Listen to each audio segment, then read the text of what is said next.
Dr Gir et Mister Mobius, c'est-à-dire l'homme qui a fait l'Incal, et surtout le génie qui a fait mon héros préféré quand j'étais petit, c'est-à-dire le lieutenant Blueberry. Si vous n'avez jamais lu une BD de votre vie, si vos enfants n'ont jamais lu une bande dessinée, vous faites ce qu'a fait ma mère quand j'avais 7 ans au Prise unique du Péreux. Elle m'a acheté l'édition originale de Lapis et Navajo.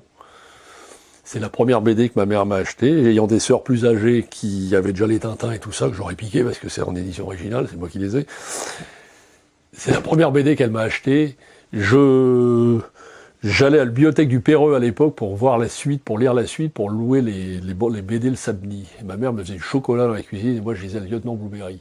Donc c'est ma Madeleine de Proust à moi. Je veux dire que je donne tout ce que j'ai pour un lieutenant Blueberry et a fortiori pour l'Incal, qui est la face sombre, la face pas noire parce que c'est assez drôle et il faut le prendre au premier degré de Mobius. Ça c'est son chef-d'œuvre en tant que...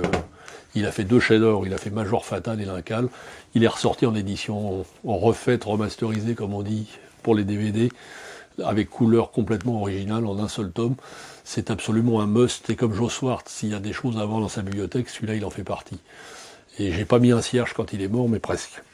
C'est vraiment un des plus grands de la BD, c'est vraiment mon...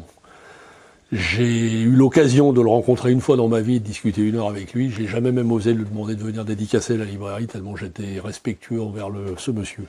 C'est vraiment un des plus grands de la BD qui vient de disparaître.